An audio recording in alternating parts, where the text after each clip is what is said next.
A gente até ouviu agora há pouquinho, ao vivo, o governador Eduardo Leite falando sobre essa secretaria extraordinária com caráter de ministério, né? E que teve como escolhido para comandar Paulo Pimenta, que tem pretensões políticas no Estado. A gente sabe que nos bastidores do PSDB, muito burburinho em relação a essa escolha, falando que Lula, ao escolher Paulo Pimenta, traria ali uma questão política e uma briga política. O senhor entendeu também dessa maneira, deputado? Olha, Fabiola, nós estamos, na verdade, vivendo algo de dimensões inéditas no Brasil, né? É uma catástrofe que nenhum de nós imaginava que pudéssemos assistir acontecer no território brasileiro. Portanto, é tudo muito novo e esse enfrentamento vai demandar também posturas novas dos governantes. Mas é claro que nós, observando as dificuldades que o governador já vem enfrentando desde o início, né, dessas chuvas, mas sobretudo aquelas que ele virá enfrentar no futuro, porque ali estará o grande desafio. E no momento em que o presidente da República, a meu ver, comete em primeiro lugar uma indelicadeza de não, nas duas vezes que esteve pessoalmente no Rio Grande do Sul, não ter conversado com o governador sobre essa sua intenção. E ele termina por cometer o que eu considero, no mínimo, uma imprudência, porque, como agora mesmo vocês estavam dizendo, o Josias dizia e corretamente, os embates virão, as dificuldades serão enormes, os conflitos virão. E acho que o presidente da República, ao optar por colocar para comandar as ações do governo federal do Rio Grande do Sul, um adversário do governador, e aqui eu não tiro os méritos do deputado e ministro Pimenta, mas alguém que já tem um projeto político anunciado no Estado, ele perde a condição de ser o grande líder da reconstrução do Rio Grande do Sul. Acho que o destino deu ao presidente Lula, um político extremamente vitorioso, uma nova oportunidade de liderar esse processo de reconstrução. Mas ele optou por liderar as ações do seu governo nesse processo de reconstrução. E eu temo que o grande sacrificado por tudo isso seja o povo gaúcho, porque os problemas que poderiam ser sanados de forma técnica e cooperativa acabaram sendo discutidos na imprensa, como já começaram, vocês acabaram de mostrar aí. O simples fato de nós estarmos aqui conversando sobre isso já demonstra, repito, que foi uma decisão imprudente do presidente da República, que, a meu ver, politiza uma questão de extrema gravidade. Ora, deputado, o senhor é crítico em relação a essa decisão do presidente, que nomeou alguém que tem um projeto político no Estado para representar o governo federal na gestão da crise. Eu queria lhe perguntar o que é que o senhor enxerga de positivo no comportamento do Lula até aqui, diante da crise. Teve lá 3 vezes, anunciou a liberação aí, desembrulhou um pacote de 51 bilhões de reais, deu lá um voucher aos gaúchos de R$ 5.100 num pagamento único, aumentou o número de beneficiários do Bolsa Família, acrescentando ali sem número de pessoas que não estavam ainda atendidas pelo programa. O que é que o senhor enxerga de positivo? O senhor disse, olha, a conjuntura deu ao presidente a oportunidade de gerenciar, de administrar, de participar da resolução do problema. O senhor acha que o comportamento do presidente foi inadequado até aqui? Não, ao contrário, Josias.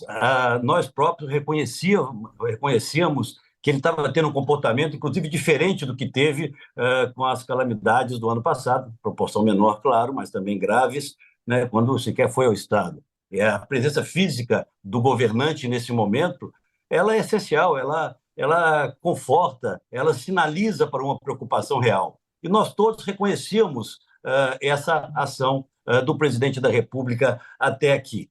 O que me preocupa, Josias, é que nós estamos voltando a uma coisa muito antiga na política, que é o carimbo nas verbas públicas.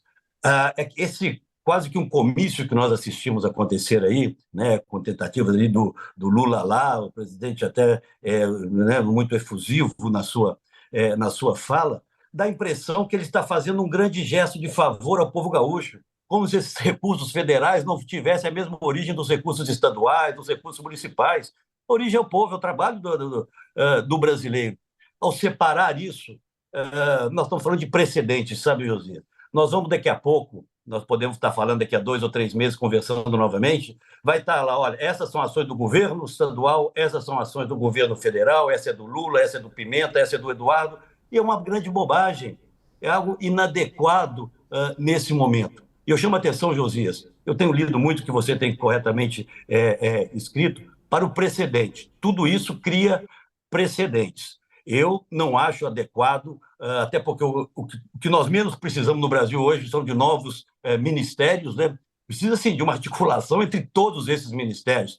Talvez agora o presidente da República esteja percebendo a gravidade dessa ocupação desenfreada, né, da esplanada, são quase 40 ministérios. Alguém tem que coordenar isso quando chega um problema muito sério como esse. Mas o precedente me preocupa. Você imagina, Jesus, vamos voltar um pouquinho no tempo, se o presidente Bolsonaro, no auge da pandemia, extremamente grave, resolvesse nos estados governados por seus adversários criar ali um ministério para cuidar da pandemia. Ou, por exemplo, alguém resolve amanhã criar um Ministério da Defesa para cuidar da questão gravíssima da segurança pública na Bahia, ou da saúde no Rio de Janeiro. Será que esse é o papel do governo federal? Eu escutei ontem um prócer do PT, até meu amigo, muito assim, efusivo, muito enfático, na verdade, num debate na televisão, dizendo, olha, o Pimenta é político sim, tem projeto sim, como o Eduardo é político também, tem projeto também. Só que há uma diferença que não foi dita lá. O Eduardo Leite foi eleito governador para cuidar da articulação, inclusive da articulação entre o governo federal, o Estado e os municípios. E essa atribuição, Josias, está prevista na medida provisória que criou esse Ministério Extraordinário. Ela prevê lá que o novo ministro vai fazer a articulação entre o governo federal, o Estado e os municípios. Essa é uma atribuição constitucional do governador do Estado. Vai haver conflitos. E a quem interessa isso? Então, o presidente nos permite a todos, talvez até possamos amanhã ser desmentidos pelos fatos, mas permite que nós consideremos que o presidente se preocupou muito mais com a publicidade das ações do seu governo do que com a efetividade dessas mesmas ações. Sendo bem objetivo, deputado, o senhor acha, então, que o presidente está tendo uma atitude eleitoral com relação às enchentes? Ontem teve o ato lá no Rio Grande do Sul. O senhor acha que ali o presidente transformou aquele ato num comício? Eu acho que o presidente, repito, o fato de ele nos permitir, estarmos discutindo isso agora, ele era o grande momento. Olha, o presidente da República passou por tudo, né? Ele terá, né, provavelmente ainda a oportunidade de realizar muito, mas ele já tem uma carreira consolidada. A vida, talvez a própria tragédia, uma coisa talvez incoerente, mas o fato é esse, deu a ele uma oportunidade de conduzir isso com generosidade, com desprendimentos. E eu não vi isso. Ele poderia ter ido no Rio Grande do Sul no primeiro dia. Ele foi para São Paulo fazer um comício pro bolso ilegal. Foi um comício ontem e está sendo uma atitude eleitoreira do presidente? Eu não diria que foi um comício, mas eu acho que o tom foi inadequado. Todos que estavam lá, não só o Eduardo... que foi um comício. O senhor tinha falado agora há pouco que foi um comício. O senhor tinha falado agora há pouco. Vamos lá, todos que estavam lá viram um tom... E foi um tom de Lula lá, sim, foi um tom político inadequado. Não foi comício porque só estavam lá os convidados deles. Né? Comício, geralmente, o povo pode entrar. Mas é claro que foi algo com um tom político. Eu acho que foi desnecessário. Eu acho que quem perde com isso nesse momento é a população do Rio Grande do Sul, que vai se ver sujeita a uma discussão política permanente, e o próprio presidente da República. Repito o que eu disse. Ele optou por ser o líder das ações do seu governo e não de todo o processo de reconstrução do Estado. Agora, deputado, isso tudo que o senhor está falando aqui é um sentimento seu, é algo fechado dentro do PSDB, é algo que também vem do próprio governador Eduardo Leite, porque pelo que a gente vê publicamente, não é essa a imagem de Eduardo Leite em relação a Lula, né? Até eles estiveram juntos recentemente lá em São Leopoldo, né? E foi uma cena, inclusive, que Lula uma hora pegou o rosto de Eduardo Leite, segundo os bastidores aí, os dois estavam numa boa relação, publicamente, pelo menos. Isso que o senhor está falando é uma percepção sua ou é do PSDB fechado, inclusive de Eduardo Leite? Ô, Fabiola, nós todos somos experientes no que nós fazemos. Eu fui governador de Estado. E com Lula, durante 8 anos. É claro que o governador tem que ter ali uma relação institucional, administrativa, republicana. Mas eu pergunto a você, eu devolvo a você a pergunta, você acha que dá conforto ao governador ver o seu adversário político no Estado ser alçado à condição de coordenador das ações do governo no Estado, num momento trágico, num momento de calamidade, em que as pessoas estão vivendo um drama único? Você se sentiria confortável? Eu não me sentiria. Mas é óbvio que eu não posso criar um atrito com o governo federal. Eu vou precisar do governo federal. Se fosse no meu estado, em Minas Gerais, eu precisaria do governo federal. Mas nós somos homens públicos, políticos. Eu estou externando aqui o que eu sinto, mas eu tenho certeza que é um sentimento amplo, e não do PSDB, é de outros aliados, é de setores importantes da imprensa nacional, alguns deles sentados nessa bancada, que compreendem que o presidente não precisava disso. Eu não quero aqui atacar o presidente Lula, eu acho que todos nós vamos precisar estar juntos nessa reconstrução, mas eu repito, o presidente colocou um problema para si próprio, e não deixo de achar que tem, sim, aí um componente político inapropriado, fora de hora, e que pode trazer O senhor está danos falando a ele. sobre a esfera política, o governador ia chamar o senhor de governador, que o senhor lembrou da época que era governador de Minas. Acha que existe algum risco de Eduardo Leite sair prejudicado dessa tragédia diante das responsabilidades? Porque há inúmeros aí especialistas, ambientalistas, falando sobre o descaso do governo do estado em relação às leis ambientais, e há também o tema do Rio Grande do Sul, a falta de monitoramento dos rios e alertas importantes à sociedade. Eduardo Leite pode sair manchado, o PSDB prejudicado diante dessa tragédia? Olha, Fabio, seria até indigno da nossa parte se isso fosse uma preocupação agora. Eu conheço o Eduardo, eu tenho falado diariamente com o governador Eduardo. Eu vejo como o seu sentimento, eu vejo como isso o abala, o abate, sabe? Como há milhões de brasileiros que nem estão lá. Ele está pensando agora na reconstrução do Estado. Se perguntasse para o Eduardo se ele vai querer amanhã ser candidato a alguma coisa, talvez nesse momento ele diga: se eu conseguir construir isso aqui até o final, está resolvido, sabe? É o que eu quero. Não vamos achar que todas as pessoas têm os projetos políticos antes a se sobrepor, anteceder as suas responsabilidades pessoais. Eu vejo o Eduardo muito preocupado, mas diariamente preocupado, desabafando com seus amigos mais próximos, né, de como isso o impactou, mas eu vejo um Eduardo forte, um Eduardo enfrentando as questões, tendo serenidade no encaminhamento dessas negociações com o governo federal, como você mesmo citou, presente em todos os momentos. Então, não é hora de julgar se politicamente quem vai ganhar ou quem vai perder. Outros podem ter essa preocupação. Eu digo muito sinceramente, Fabiola, nós não temos essa preocupação hoje, e acho que a população gaúcha vai julgar o governador pelos seus atos, claro que pela história do seu governo, né, e eu espero que julguem positivamente. Agora, o senhor diz, deputado, que seria indigno se a gente se preocupasse com isso agora, né? O senhor foi governador, o senhor sabe que um governador, ele responde pelas suas ações e, sobretudo, pelas suas omissões, às vezes, não é? E aqui, nessa questão ambiental, parece nítido que o governo do Rio Grande do Sul, e não apenas ele, mas também ele, se omitiu em relação a esse problema. Agiu na contramão, quando contribuiu para desmontar o regramento ambiental, e se omitiu porque foi, sim, negligente em relação às medidas preventivas. Só no ano passado nós tivemos 3 enchentes no Rio Grande do Sul, agora essa de proporções bíblicas, não é? Agora, não lhe parece que é o momento também de discutir as responsabilidades? Falta aos gaúchos ali a solidariedade de um bom inquérito até, para identificar as culpas, porque há culpas de gestores públicos em relação a essa tragédia, não lhe parece? Não, certamente existem, né? Culpas generalizadas, né? O tempo vai dizer se houve equívocos nessas ações. Eu confesso, Josias, eu não tenho instrumentos para dizer se os projetos que foram aprovados pela Assembleia impactaram de alguma forma nessa tragédia, mas eu não acho que essa seja a questão desse momento. Porque eu poderia dizer aqui, olha, onde é que está aquele comitê interministerial, né, de mudanças climáticas que foi criado em 2019, que no governo do Lula parece que se reuniu uma vez só. Josias, muitas dessas ações dependem também do governo federal. Nos últimos 21 anos, o PT governou o Brasil por 15. Será que não tem responsabilidade de conduzir isso? Né? Quais as ações desse comitê interministerial comandado e coordenado pelo ministro da Casa Civil?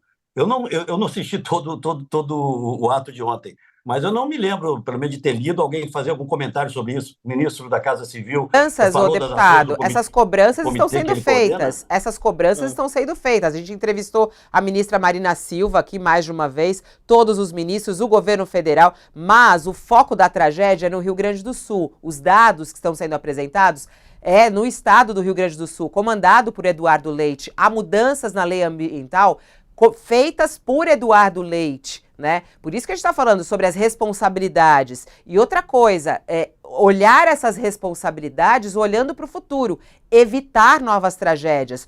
Todos os especialistas falam, isso não é que vai acontecer só agora, vai voltar a acontecer. Identificar o início dessa tragédia, as causas disso, é fundamental para que lá na frente a gente não esteja mais uma vez aqui contando mortos e contando também as pessoas que estão sem as suas casas. O senhor não acha que por responsabilidade do poder público é importante assumir isso? Ô, Fabíola, eu não acho que qualquer pessoa tem o direito de apontar o dedo agora e dizer, não, é o governador do estado do Rio Grande do Sul responsável por isso, como me parece, né? Você está dizendo. A tragédia é no Rio Grande do Sul, Fabíola, que fica no Brasil. Inúmeras dessas medidas dependem de uma ação de governo federal. Mas será que esse é o embate que nós vamos tratar agora? Eu concordo com você, nós temos que pensar no futuro. Nós vamos viver um novo normal, né? Nós vamos ter outras tragédias. Há um processo de mudanças climáticas, né? E esse processo de certa negligência com a questão climática vem de vários governos, estaduais e federais. Eu só não acho justo, nesse momento de reconstrução, e até ainda de resgate das pessoas, nós estamos querendo apontar o dedo para alguém. Eu não aponto nem para o governador e nem para o governo federal, mas no tempo, certamente, todos vão ter que assumir a sua responsabilidade para construir um futuro diferente desse. Quer ir, Thales? Posso ir? Vai lá, eu queria... Pode ir, vai lá. Pode então, tudo bem. Deputado, um pouco disso do governador, dessa situação dele, tem a ver com o fato da posição do PSDB. O PSDB, ele ficou um pouco perdido no meio do caminho, porque o PSDB também se perdeu nesse período no meio do caminho. Tanto que o partido, no Rio Grande do Sul, por exemplo, só tem 2 deputados. No país inteiro está com muito poucos deputados. Perdeu muitas prefeituras, em muitos lugares. Isso não... essa desorientação não se deve ao fato de o PT estar meio perdido diante da polarização do PSDB estar meio perdido diante da polarização entre o PT e o Bolsonaro. O PSDB não foi muito para a direita por causa do Bolsonaro. Hoje, vocês têm um passado social-democrata. Fernando Henrique Cardoso, José Serra, etc. Se perdeu na história isso? Não se perdeu? Thales, o PSDB cometeu equívocos gravíssimos. Nós falamos muito sobre esses equívocos, inclusive ao vivo aqui no UOL. Né? Nós hoje colhemos as consequências da apropriação do PSDB durante um período, felizmente um período curto, né, pelo ex-governador de São Paulo, uma candidatura absolutamente fora de propósito, e depois nos impedindo, aí o mais grave, de ter um candidato à presidência da República, que seria o próprio Eduardo Leite, e realmente nós perdemos musculatura e substância. Mas não no Rio Grande do Sul, né, Thales? Pode falar de qualquer outro estado. No Rio Grande do Sul, nós ganhamos o governo do estado, né? Nós governamos o Rio Grande do Sul e com qualidade, né? E governamos pela segunda vez, sinal de que o primeiro governo foi aprovado. E o PSDB está buscando, sim, o seu caminho, Thales. Nós temos conflitos históricos com o PT, mas não é pela questão minimamente eleitoral, é pela forma de gestão, é pela compreensão atrasada do mundo, é pela essa ocupação desenfreada do Estado, uma gastança sem limite, sem qualquer tipo de controle de qualidade. Mas nós sabemos que nós vivemos um momento difícil, mas nem por isso nós devemos deixar de nos manifestar em questões graves como essa. E o PSDB, Tati, você mais uma vez muito sincero, ele não pode ser avaliado, mensurado, medido, qualificado, como muitos de forma muito rasa fazem, pelo número de deputados, número de vereadores, o número de governadores. Não. Nós temos que ser vistos pela nossa história, pelo que nós construímos no Brasil e as principais políticas públicas que nos trouxeram até hoje, seja no campo econômico e social, vieram dos governos do PSDB, mas principalmente pelo que nós temos a oferecer ao Brasil, porque nós somos uma ave rara na política brasileira, porque nós nem nos identificamos com a agenda atrasada do bolsonarismo, muitas vezes autoritária, né? E tampouco estamos aí mendigando uma boquinha no governo do PT, como fazem muitos outros partidos. Nós somos independentes desses dois campos.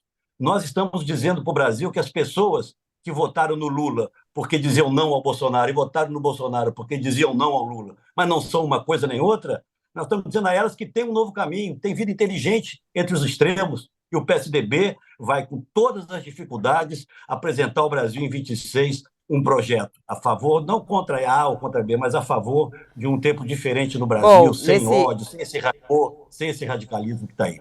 Nessa reconstrução do PSDB, como o senhor falou, né, que o senhor até falou ave rara, né, e tem gente comentando aqui, raríssimo, o pessoal falando, nossa, em extinção até, o pessoal comentando aqui Mas ainda no incomoda chat. muita gente, né? Incrível isso, uma rara extinção, né, ainda sendo objeto de tantas considerações.